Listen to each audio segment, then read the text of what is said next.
When I think about setback, I think of it as a place.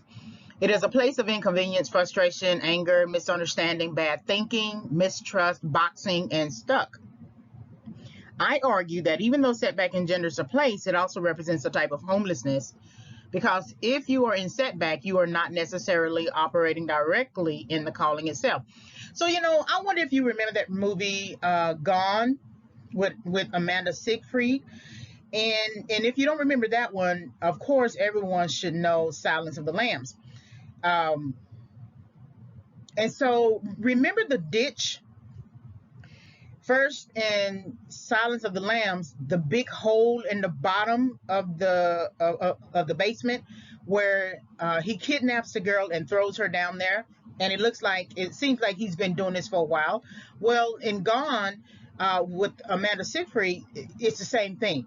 That the serial, I guess, killer, kidnapper person character kidnaps these women, ties them up, throws them in a ditch, right? And then they are left there to die. Well, I think about setback in the same way. Setback as a place that it is like a ditch, and it is inconvenience, frustration, because it's hard to figure out what the strategy should be to pull yourself out of it. And a lot of times you really do need help, because if you think about that ditch, it's hard to grab onto something to try to crawl, or not crawl, but um, pull yourself up, because as soon as you pull at something, it gives way and knocks you back down. So the setback as a place, if you think about that long road in the desert that I told you about in a few slides, that you're basically homeless. You are sort of straddling something that was in your past and something going towards your future, and that you can't necessarily live in a car because you can't really thrive in a car. And then as you get out of the car, out of your setback, you still have to walk.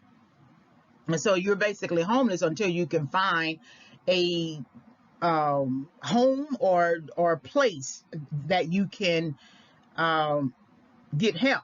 And so the setback as a place, if you think about it as a place, it should be the type of place that you do not want to be in.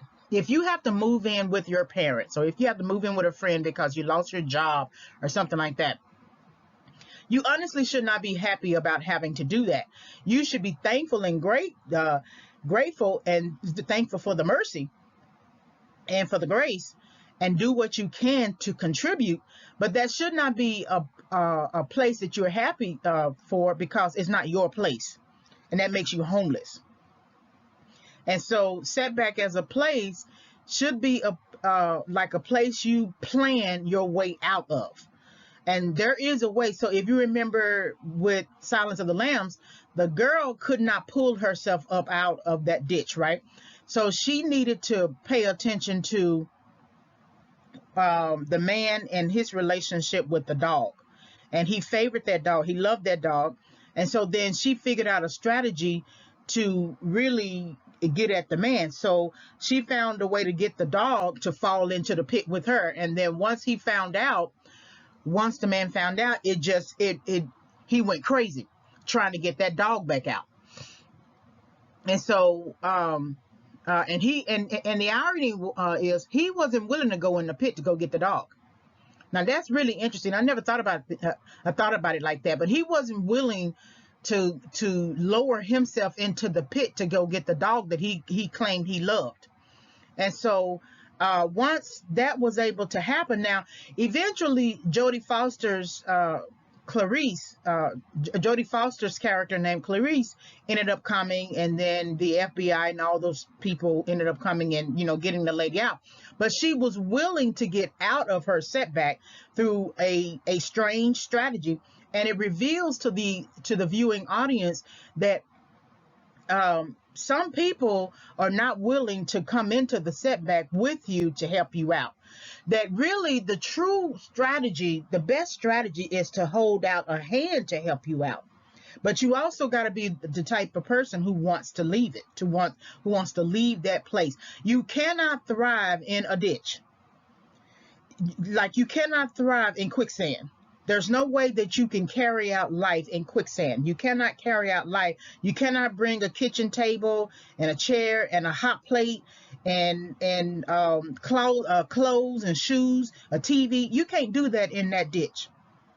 Now, if you look at setback as a place in terms of living in a certain neighborhood and you don't want to live there and you're trying your best to get out, you may have to set up camp for a while to plan yourself out, plan your way out, and it may take you 2 to 5 years economically to get yourself out of there. So you may have to have the TV. You may have to set up camp, dress the place so that it's livable for the season, and that you can live with yourself in that place, right? You don't want to live so bad, to the point that you don't have any. You're not encouraged at all to plan out. Even when you set up your place to look somewhat nice, you paint the walls or you clean it or bleach it or something like that, you still look around that place and say, I still can't stay here.